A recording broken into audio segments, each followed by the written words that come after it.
started? Okay. Go for it. Okay. Good morning and welcome back. This episode 7 was quite an interesting one from the standpoint, again, like a lot of them, there's so much going on. But what I gathered from this here and what it reminded me of the particular, well, of what's going on in our own world today, this all had the markings of a political campaign. You think about it. And the reason I say political campaign, look at Jesus. He's going around, his popularity is growing. And what he's doing, he's trying to recruit people to his form of his idealism, so to speak. Recruit people into his party. You know, whether it be, you think about Democratic Party, what have you. And which is contrary to a lot of the thinking that's going on there. So how is he recruiting these people? He's making campaign speeches, okay? Going out preaching with his campaign speeches and everything. He's making campaign promises. What are some of the campaign promises is he making? Eternal life, life going to the Father, things of that nature. And he's also saying something like, I'm coming to change things. Who was it? George Bush.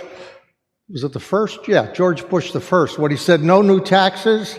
Well, Jesus is basically saying the same thing. No new taxes. I've come to fulfill the law, not to eliminate the law. In other words, he's not putting down the law as it is. He's just explaining it and putting it into a more reasonable way of following the law type of thing. So right now, what is he doing? The whole aura of this episode is he's preparing for what?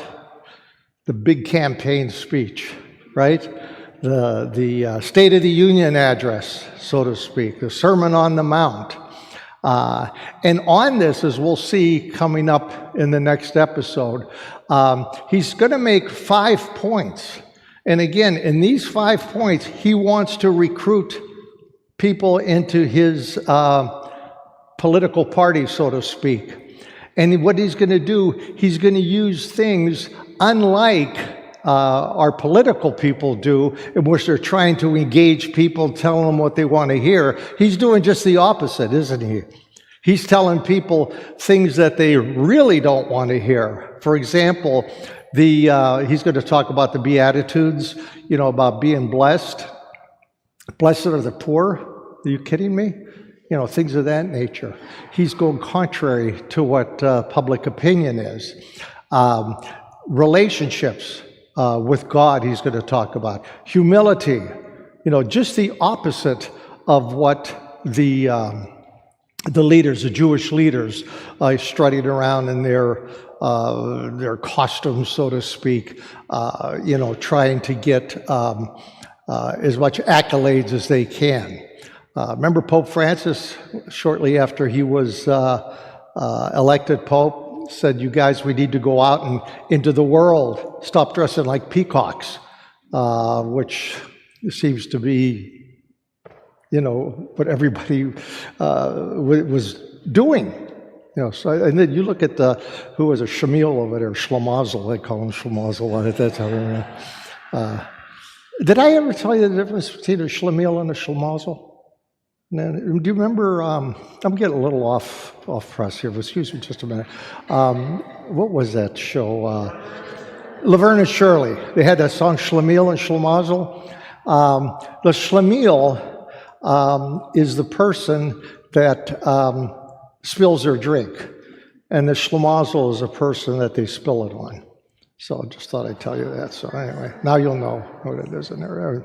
But anyway, so Jesus is what he's going to be telling these people, instead of following these laws like the Pharisees are talking about, is to put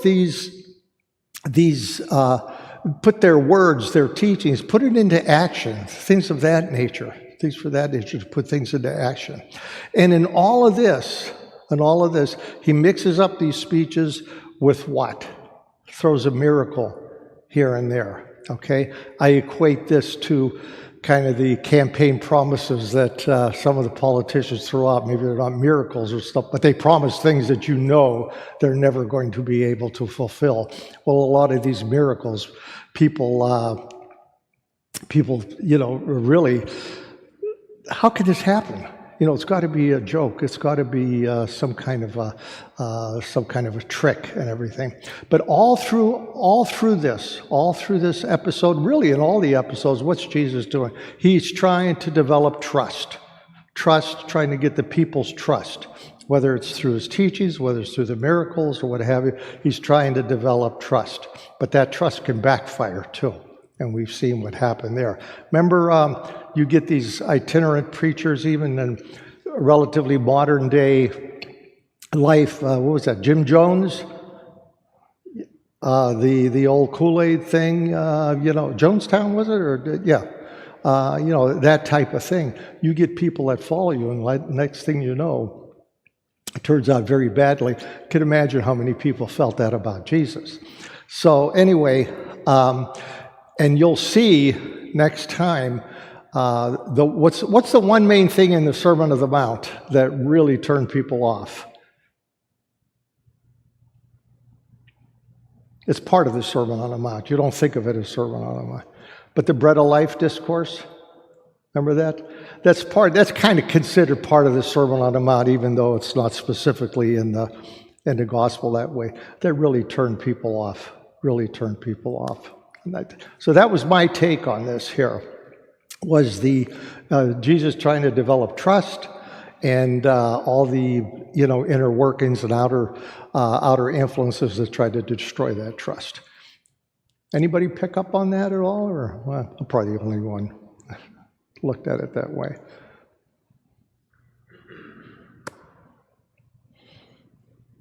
Would you like a song or anything? Are there any questions? Or, it kind of reminded me of that joke about a fella that was walking along a steep. You probably all heard this. Any good Catholic has heard this. Walking along a steep cliff, and he falls and grabs onto the branch, and he's holding on to it, and he says, "Can anybody help me? Throw me a rope or something, please help me. Can anybody hear me?" And all of a sudden, this voice from above comes, "Yes, I can hear you. What can I do for you? Are you all right?" He says, "Well, who are you?" He said, "Well, I'm God. And what can I do for you?" He says, "Well, look at me. I'm hanging here. Can you help me?" He says, "Sure, I can help you. Trust me. Let go of the rope." He said, "What?" He said, "Let go of the rope." Finally he yells, "Is there anybody else out there that can help me?"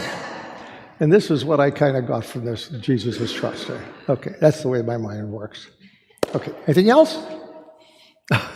Thanks, Tony. We appreciate you. Sure. Okay, so yes, we can clap for Tony. It's good.